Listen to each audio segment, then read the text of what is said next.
We'd love to hear your all-time played with or against 1-2-11 and your favourite manager you played against. Number one, goalkeeper, Pickers. Okay. Jordan Pickford. England number one. I think that talks for itself, doesn't it? He's lively. I was at Preston and he was the number 2 goalkeeper. Incidentally, he came in as number 1 and did really, really well. But he was a young boy. He wasn't shy. He wasn't shy. You know, if somebody did something that he didn't like or wasn't happy with, he would let them know. And I think at the time he was maybe 20-ish, give or take. And he's got 30, 35-year-old centre-halves in front of him. And he let them have it. When you know you've got a player like that behind you who is striving for perfection in himself, but also demands that from everybody else, it kind of fills you with a little bit of confidence. I think you need a big character as a goalkeeper. The best goalkeepers in history have tended to be, loud and proud. A little bit tapped. A bit nuts. Yeah. And Gareth Southgate trusts him for England, implicitly, as you say. Yeah. Close one between himself and Tim Howard. Okay. Again, Tim Howard, for all of the reasons that I said about Jordan. Big guy, isn't he, Tim? He's big unit, or he's about the same size as me. So massive. Right back, Seamus Coleman. Okay. Yeah. He signed in the window just before me, and was a young player while I was here, and he was just full of beans. Enthusiastic, energetic. So I'd say Seamus. Left back, easy one for me, Bainesy. Yeah, he's pretty almost easy. Leighton Baines, outrageous. What incredible pro, but even more so, an amazing person as a football player. Come on. Yeah. Come on. Free kicks. He had a great left foot, great left foot on him. He was incredible. I think the season you were here, he had a very good season that year, didn't he? Yep. He set me up for my first goal as well. Right, okay. Against Bolton, incidentally down there. Yeah. The Howard Kendall, Gladys Street end. I remember he won the ball on the touchline against Fabrice Mwamba, passed the ball into me, edge of the 18-yard box. I got my body in the way, took a first touch, whipped it top bins. Oh, nice. Sorry. Like that. But I really, really enjoyed playing with Phil Jagielka. Again, he's rapid. This seems like it's a 1-2-11 of Everton. It's not the case. So Jags will be in there centre half, but I'll put him up with a guy called Patrick Kaznorbo. Now Paddy's in there not because of his technical abilities, although he was a good football player. He wasn't an incredible football player, but he was one of those guys that would go up for a header, get kicked in the head, blood sporting down the side of his face, strap it up, and he would keep on playing like nothing had happened. It's got to be inspiring as well, isn't it? Yeah. You know, seeing like your captain or your centre back, they get injured and they kind of no sell it really, just like everything's fine, and just carry on. And we played against Man United, and he had the exact same thing. Something happened. I don't know if it was a clash of heads or a boot to the head or something. He strapped it up. End of the game, there's a picture of him, and he's grabbing me, and I'm looking at him like, oh, don't get near me, you sicko. Midfield, I would put Robert Snodgrass. Yeah. So Snods was one of my favourite players to play with because he was a madman. Just like everything he did was crazy, but technically he was fantastic. He was quick. He had a great eye for a pass. Great free kick, set piece delivery. Yeah. But he could score a nice goal as well. Yeah. He was a prankster, but he was so frustrating because nobody was safe. Nobody was safe. And he could strike at any time. But he was great for the lads as well. Like when you're coming off the back of a loss and you're on the 4-hour coach journey back up from Bournemouth or somewhere. Lift you.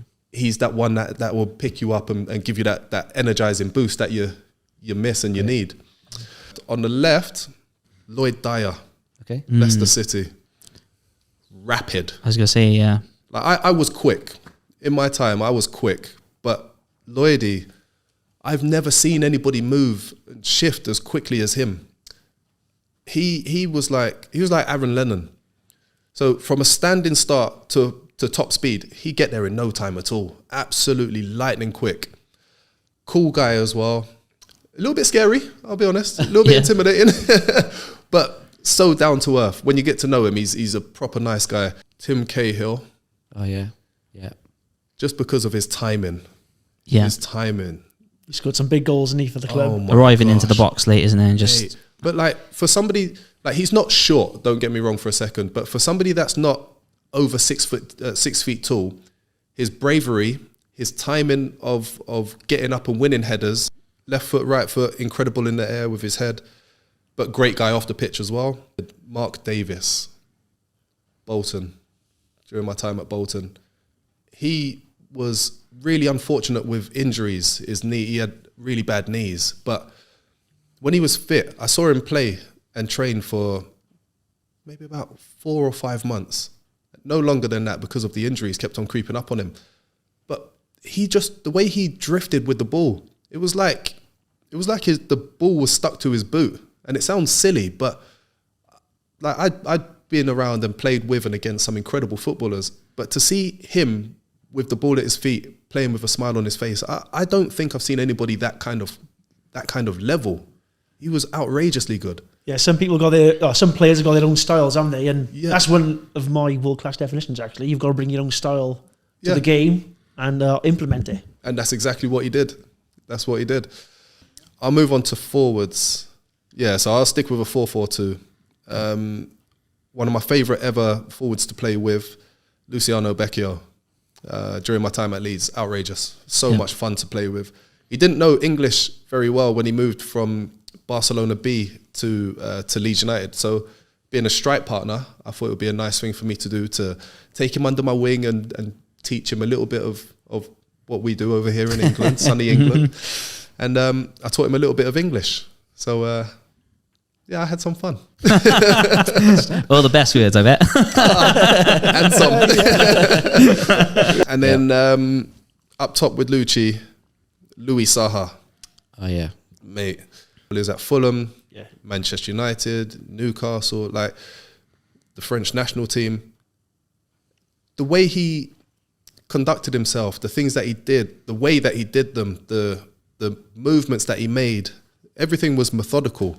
It was all for a reason. Whereas a lot of players you watch, they go here just because they think that's the right thing to do. Or they don't move because they're like, I know, I've heard in the past, if I stand still, I get lots of space.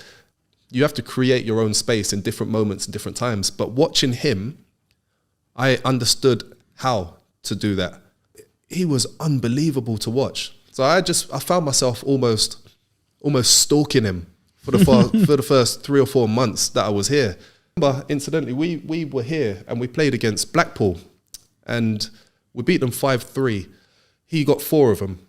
And I was happy for him that he got 4. I was happy. No, you weren't. Where's the assist? But he did have an opportunity to give me a goal. Yeah. I had an open goal. He had a defender and the goalkeeper. And instead of him passing to me, which I would have done to him, I wouldn't have. I would have gone for goal as well. He managed to score, made it, I think it was 4-3 at that time. And then Leighton Baines got the assist for the final goal. Lovely cross over the top. Me, first time volley on the left foot, over the shoulder. I mean, like, nice. Easy lads. RVP. I mean, that was good fun. Brilliant. Great. Yeah, he was a great player. I remember him at Fulham, like you said, his goals were just through the roof. Magic, weren't wasn't he? Honestly, he's one of those incredible players that I've been fortunate enough to play alongside. I played alongside Tor Andre Flo, Ida Gudjonsson. Like, these guys are unreal, technically unreal, but they were closer to the end of their career. So was Louis, but he still had that powerful explosion of pace to get away from players. The great first touch, which they all had. And the manager, round it off. For me, Simon Grayson. Okay. Like, I've played obviously with David Moyes. I've played under Sven-Goran Eriksson. I've had some great managers, really, really good managers that have been at the top for a number of years. Obviously, Sven, England manager. David Moyes here for over a decade and still flying at West Ham now. But I think the relationship and understanding Simon Grayson and myself had was the thing that sets him apart from a lot of the rest of them. He knows what to expect from me. I know what to expect from him. And when things don't necessarily go right for me on the pitch, he's not one of those managers that's just going to berate me for it and just try and belittle you in front of everybody else to make himself feel better, but also to let everybody else know the gaffer's here and he's not to be messed around with. Simon was like, don't worry about it. I know what to expect from you. So I know you'll score 2 next week. Don't worry. And that's the end of it.